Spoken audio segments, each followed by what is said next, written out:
What's your Thomas back with my retro reviews, and why is this video on 7/16 now? Well, I had a power outage because there was a tree fell or something like that of all the days.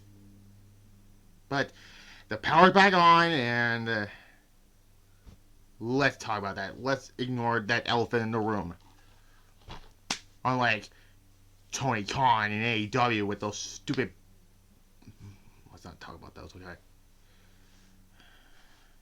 So, this is the August 23rd Raw and Nitro. I know I'm filming this the day before, but it's Friday SmackDown reviews, except for one in Saudi Arabia, what I didn't review because Saudi Arabia, I don't do those.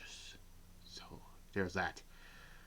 There are two reasons why I'm doing this. One, because this man won his first WWF Championship.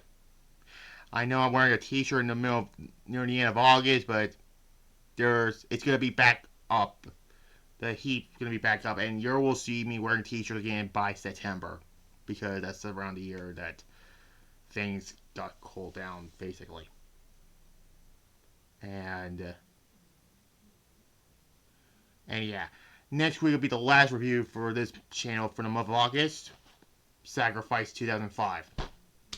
So we're getting away from WCW for a week, because next two are Fall Brawl events. I'll do Fall Brawls 98 and 99, No Surrender 2006, and Unforgiven 1999. Those are the ones I'm doing in the month of September. And then the month of October, August is up. The month of October will be 5 reviews for the month of October. I'll tell you what those are before we talk about this topic. Bad Blood 2003, because the return of Bad Blood this year. ECW One Night Stand 2006. TNA's Bound for Glory 2006. Halloween Havocs. We're going to do 2 Halloween Havocs because it's Halloween month in October, obviously. The first one, Halloween Havoc 1991. The Chamber of Horrors. Oh boy. And the last one on the day of Halloween, Halloween Havoc 1999. At least that has Sid and Goldberg on that show. That show wasn't as bad, honestly. But we'll talk about all those. And of course, November is Survivor Series month. I will tell you those probably on my community tab on this channel, that is. But let's talk about Raw first and Nitro second. That's what I did with the July 6, 98 Raw and Nitro last year. And earlier this year with the January 4th Raw and Nitro. Let's start with Raw and end with Nitro. Yeah, I didn't do this on purpose. I want to do it designedly. So yeah. The August 23rd, 1999 episode of Raw. It's a famous episode of Raw, basically. It was in the Highland Coliseum in Ames, Iowa. So, this was the fallout show from SummerSlam, which I did that last year in my SummerSlam reviews. That show was okay, but that show was... There are many reasons why. One, Austin didn't want to drop the belt to Triple H at SummerSlam, or two, they don't want the Minneapolis crowd to have Jesse Ventura raise a heel as the World Championship. I think the second reason why, I don't know, really. But anyway, the show actually kicked off with a highlight from what happened at SummerSlam, which I did that last year. And then Triple H went after JR.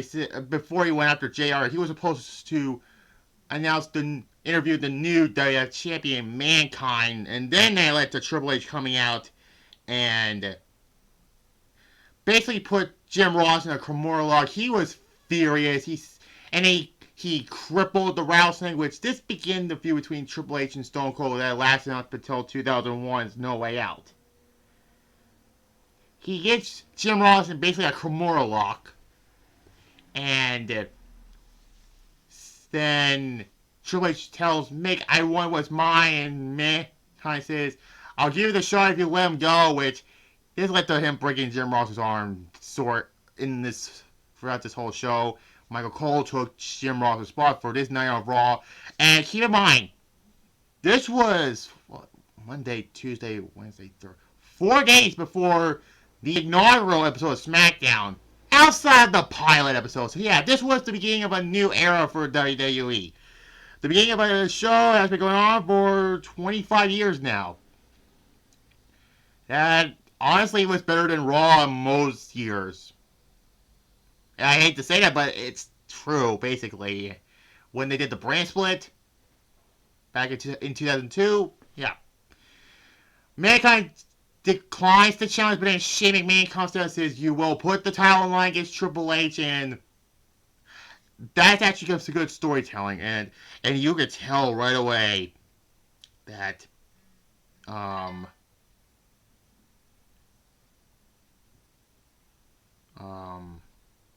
you can tell right away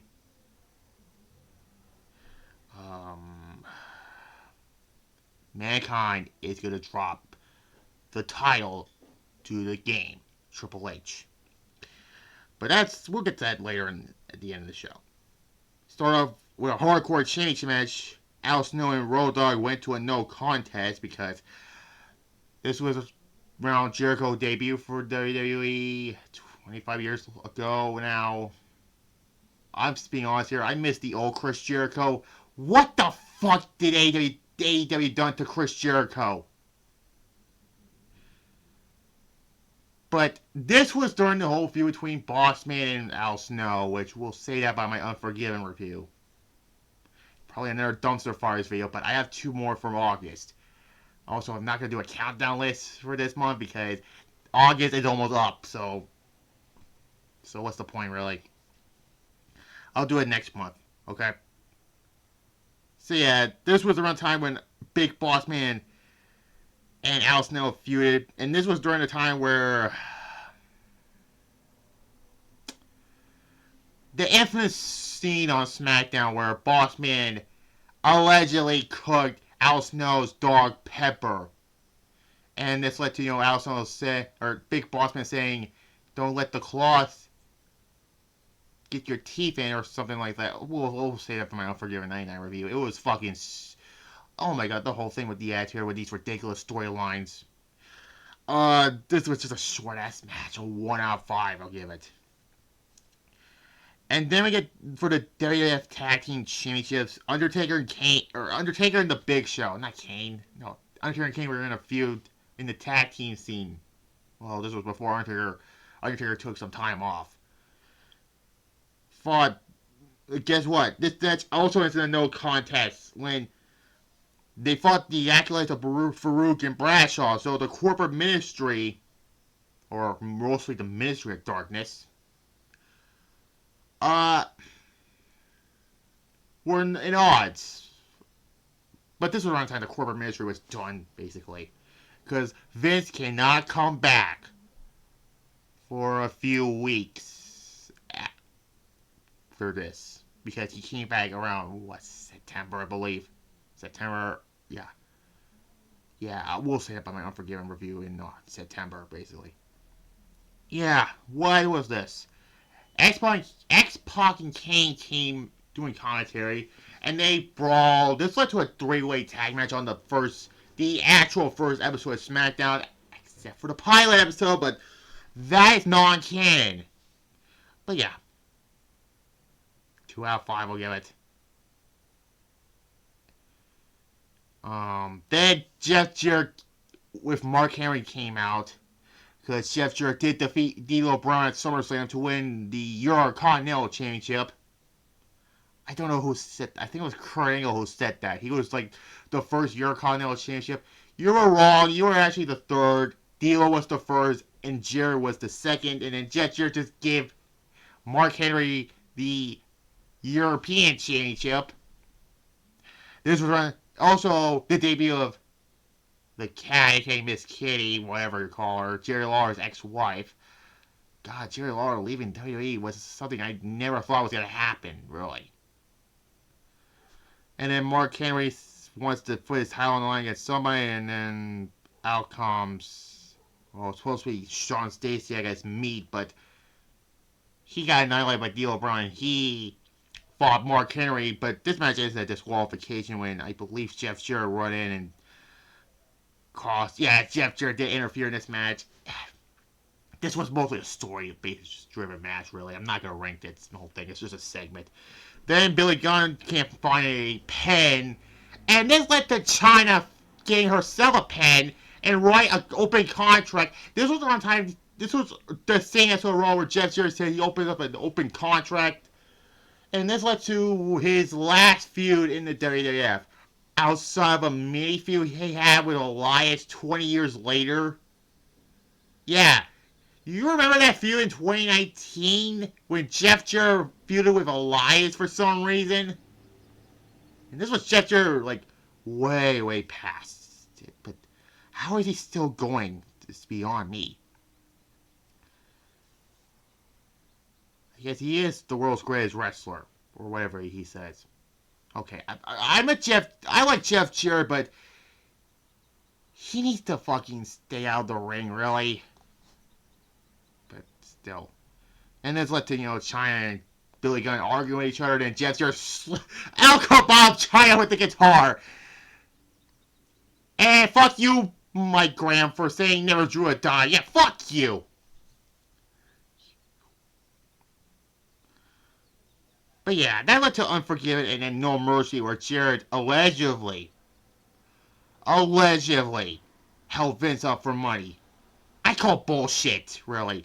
It's like with the whole thing with the Ultimate Warrior. Bullshit. And then also Howard Finkel was being Chris Jericho's WWF RAW fist. Yeah, the less I say about that, the better. This all led to, the match with Jericho and Road Dogg on the first SmackDown, where Road Dogg had to take some time off due to some injuries. Anyways, The Rock defeats Gangrel. This is like a random match you play on Exhibition. You want to play as the big guys, the big names, and you pick the random button, and you pick someone who is below 80 overall. No offense to Gangrel, but who the fuck's gonna win this match?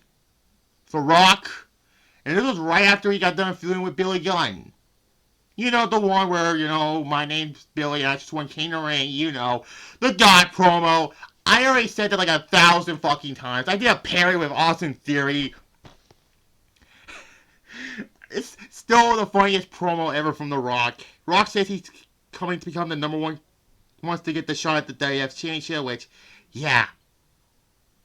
A 3 out of 5 I'll give it. It was actually a good match, but why is The Rock fighting Gangrel of all people? Okay, no offense to Gangrel. He's a cool guy, but he was not going to beat the fucking Rock. I'm sorry. Crash Holly Hardcore Holly in a no contest. Next. That was not even a match. Minion and Viscera defeats Kane in a 2-on-1 handicap match. Why are they beating Kane in 1999? This is, keep in mind. This is supposed to be a tag team match. Why is this a handicap match? It's supposed to be a tag match because they pinned X-Pac. Whatever, the match was bad. 2 out of 5. And then you get the last match on Raw. And here's why I did this. To commemorate the 25th anniversary of his title victory. I did with Mankind on the January 4th Raw Nitro. I'm doing it here. For the WWF Championship with Shane McMahon as the special guest referee. Triple H defeats Mankind to win the WWF Championship. Mankind was only going to be a transnational title reign to take the belt of Austin to Triple H. A lot of people saying Triple H should have won at SummerSlam, but again, my theory is they don't want to send the fans home unhappy because Jesse Ventura raised a heel as the world champion. That's probably the reason. But the match was great. Triple H and Mick Foley have great chemistry together. Mick Foley is not selfish. He did the right thing. He gave the belt to Triple H. And unfortunately, he would drop the belt to Vince on SmackDown, I believe the 3rd episode. We'll say about my Unforgiven review. Still, 5 points for Triple H's victory, and a 4.5 out of 5 for this match. But this overall Raw was kind of weird, really. I give it a C+. But for Triple H's victory alone, there was also some extra attitude, like, stuff during it. But, yeah, it was just basically what happened after the show. But, yeah. Let's talk about the Nitro portion. Oh, boy. I'm back with WCW Monday Nitro. August 23rd, 1999. This took place in the MGM Garden Arena in Las Vegas, Nevada, where a bunch of Halloween Havocs took from 96 to 2000. This episode of Nitro, I didn't hate this episode of Nitro. They did some good storytelling for this show, but you probably understand why this was the lowest rated Nitro during the Monday night when pre-NWO era. That's what I'm trying to say. Sid Vicious basically ruined a Mikey Whipwreck and Jesus Christ, I spit on my phone. God. Chase Taylor match. I don't know who the fuck he is, really. I know who Mikey Whipwreck is, but I don't know who the fuck Chase Taylor is. Who are you? This is a no contest when Sid Vicious basically wrecked him. This was also Mikey Whipwreck's last match in WCW. He had a really shit run in WCW. Why did he went to WCW? It's like with Sandman, it's like, wait, he was in WCW? Even Sabu was in WCW for a little bit. Yeah, Sid comes and he wrecks everybody. It's not a lot of time you'll see Sid on this show. He says he's going to be the one staying in the year 2000, which Sid will not be around much in 2000. Much, really. Yeah. Also, also around this exact team or so, this began a feud between Goldberg and Diamond Dallas Page leading into Fall Brawl.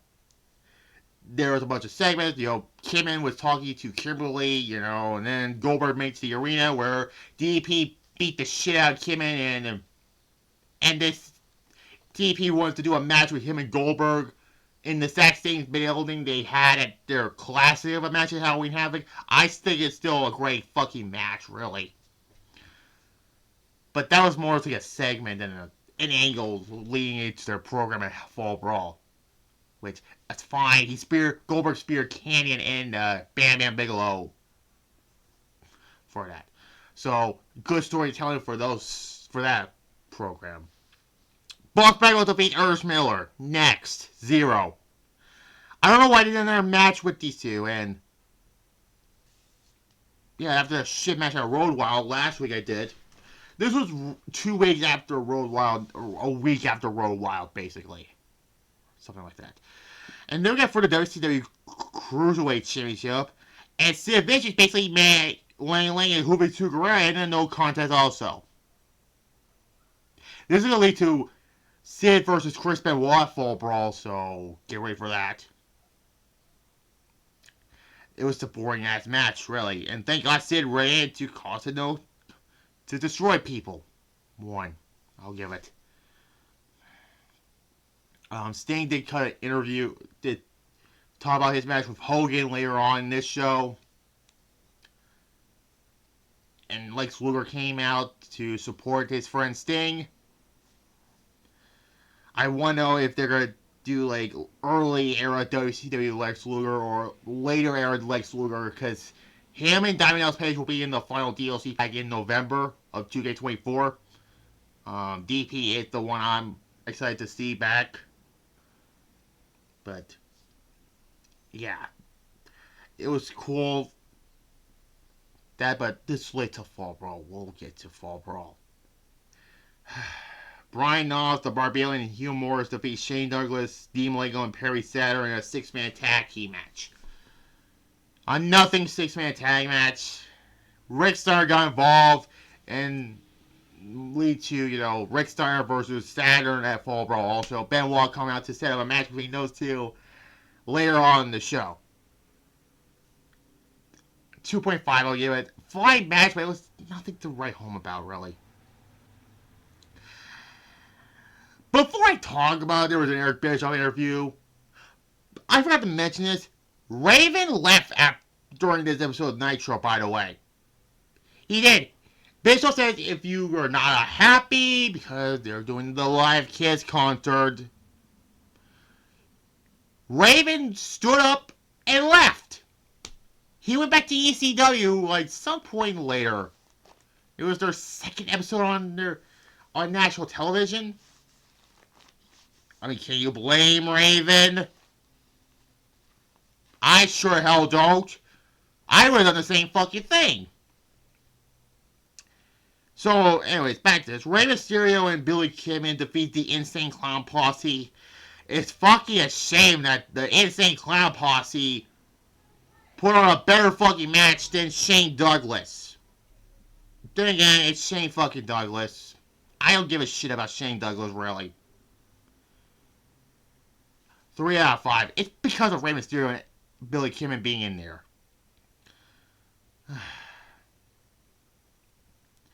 Anyways, then Chris Benoit fought Rick Steiner in a no contest in the United States Championship match when Sid ran in and then Saturn saved the day. It was fine. I think they have a better match at Halloween Havoc. But that's me, basically. But it was a fine match, really. A 3 out of 5, I'll give it. Also, the West Texas Raiders performed their new song, which was Good Old Boys. Yeah. Steve Blackman's shitting in his pants right now with those country music. That's a Wrestling Bios funny gif there for you. And the Wyndhams defeat Harlem Heat to win the WCW Tag Team Championships. It was not good. 1 out of 5.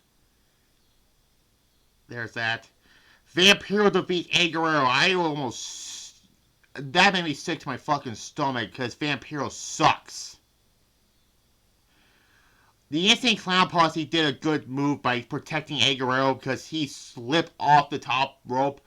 And thankfully, the Insane Clown Posse catches Eddie Guerrero at the right time. So that's good on them. 2 out of 5 for Eddie Guerrero standards, not good. And then the main event, and I'll talk about the Kiss concert after this. For the WCW World Heavyweight Championship, what do you think is going to happen? Hulk Hogan stands in a no contest. Because Sid Vicious and Rick Steiner comes in and ruins everything. It's one of the better Hogan Sting matches, but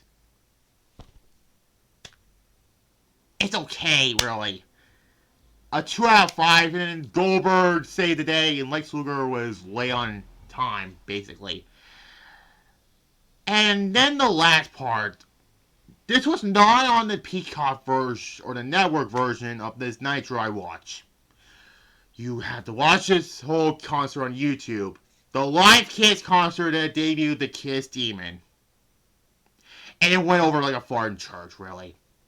Raw got a 5.9 to Nitro's 2.9. That's fucking criminal, really.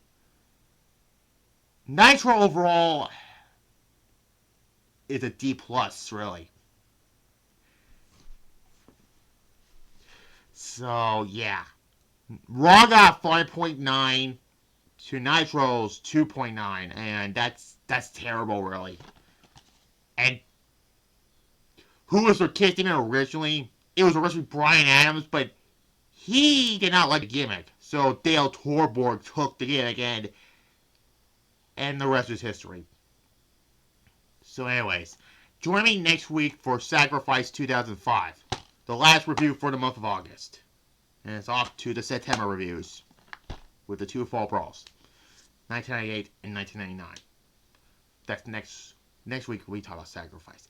Tomorrow will be my SmackDown review, and then Saturday, Late Summer Mayhem. The not pay-per-view thing, really. When I got rid of the women's tag titles, there's still going to be a women's match. I'll tell you what the match is, so I'll tell you, yeah. It's going to be Charlotte versus Liv Morgan in an I Quit match. So there's that. Why I decided to do it on here and not on my main channel, it doesn't matter.